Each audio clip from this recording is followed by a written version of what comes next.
ధనుర్మాసం సందర్భంగా ప్రత్యేక కార్యక్రమాలు అంటే రంగడి గుడి అనమాట. బజార్లో రంగడి గుడి అంటారు. వెల్కమ్ బ్యాక్ టు తాయారు వదిన. కృష్ణా జిల్లాలో మచిలీపట్నం మెయిన్ రోడ్లో వేంచేసి ఉన్న శ్రీ రంగనాయక స్వామి దేవాలయం నుండి ధనుర్మాసం సందర్భంగా గత 10 రోజులుగా జరుగుతున్న పుణ్య ఏకాదశి కార్యక్రమాల్లో భాగంగా శ్రీనివాస గానామృతం కార్యక్రమాన్ని నిర్వహిస్తున్నారు. ఆఖరి శనివారం రోజున 7 శనివారాలు వెంకటేశ్వర స్వామి కథ, 10 రోజుల గీతాపారాయణం కార్యక్రమం ముగింపు సందర్భంగా చిట్టుకుమార్ గారి ఆధ్వర్యంలో వందలాది మంది భక్తులు పాల్గొని శ్రీనివాస గానామృతాన్ని పఠించి ప్రత్యేక పూజలలో పాల్గొన్నారు. ఇక ఆఖరి శనివారం అన్నమాట. ఇది చాలా గొప్పగా జరిగింది. చూడడానికి కూడా కళ్ళు సరిపోవు అన్నట్టు. ఆఖరి రోజు వల్ల ఇంకా గొప్పగా ఉంది.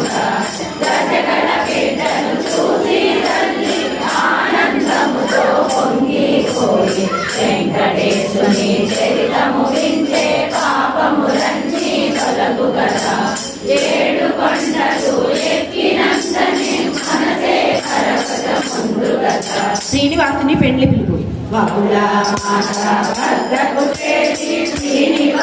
ఈ కార్యక్రమం గురించి పంతులు గారు మాటలో స్పష్టంగా విందాం. కావేరీ విరజాసేవ్యం వైకుంఠం రంగమందిరం సవాసుదేవో రంగేశం ప్రత్యక్షం పరమం పదం. మచిలీపట్నం శ్రీ భూ నీలాపరివార సమేత శ్రీ రంగనాయక స్వామి వారి దేవాలయంలో ధనుర్మాస ఉత్సవాల సందర్భంగా రేపు 27వ రోజు కూడారై సేవ విశేషంగా నిర్వహిస్తున్నారు. అలాగే ఈ ధనుర్మాసాన్ని పురస్కరించుకుని గరుడ సేవా సమితి యొక్క భక్తులు చిట్టుకుమారి గారు, సామారి కుమారి గారు, చాలామంది మహిళా మాతలు ప్రతి శనివారం 7 శనివారాలు శ్రీ వెంకటేశ్వర గానామృత కార్యక్రమాన్ని నిర్వహిస్తున్నాము. అలాగే రేపు రాబోయేటువంటి మాఘమాసంలో 9 శుక్రవారాలు మణిద్వీప వర్ణ ఇత్యాది కార్యక్రమాలను కూడా చేయడానికి సమూహంగా వారందరూ కూడా ఒక చోట ఏర్పడి విశేష కైంకర్యాలని చేస్తూ దేవాలయం దినదిన ప్రవర్తమానాభివృద్ధిగా ఎదగడానికి తోడ్పడుతున్నారు.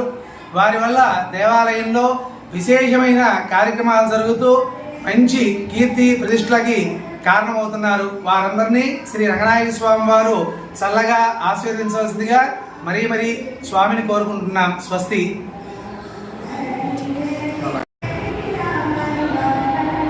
ధనుర్మాసం డిసెంబరు 16వ తారీఖు మొదలైంది.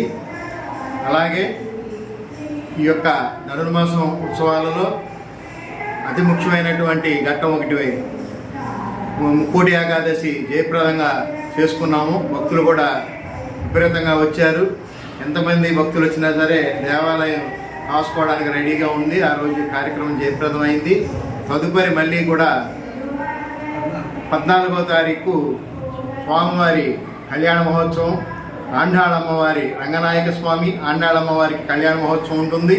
ఈ యొక్క కళ్యాణంలో పాల్గొనే భక్తులకి ఉభయదాతలుగా చేర్చుకొని వాళ్ళకి చీర, జాకెట్టు, అలాగే శేషవస్త్రం, లడ్డు ప్రసాదాలు ఇవ్వడం జరుగుతుంది. అలాగే ముందుగా తోటోత్సవం జరుగుతుంది. తోటోత్సవం అయిన తర్వాత 14వ తారీఖు సాయంత్రం చిన్నారి సంటి పిల్లలకు భోగుపళ్ళు వేయడం అనేది ఆనవాయితీగా వస్తుంది. అలాగే ఈ యొక్క కార్యక్రమాన్ని రంగనాయక స్వామి కోవిల్లో ఇదివరకు కన్నా కూడా వైభవంగా జరుగుతూ అనేది భక్తులందరూ కూడా సహకరిస్తున్నారు. ఈ యొక్క భక్తు సహకరించడంలో మా సత్యం అలాగే చైర్మన్ గారు ఈ కార్యక్రమం అక్కడితో పూర్తయింది. ఇది మీరు చూసి ఊరుకోకుండా వేరే వాళ్ళకు కూడా షేర్ చేయండి. షేర్ చేస్తే అందరికీ తెలుస్తుంది అన్నమాట. సబ్స్క్రైబ్.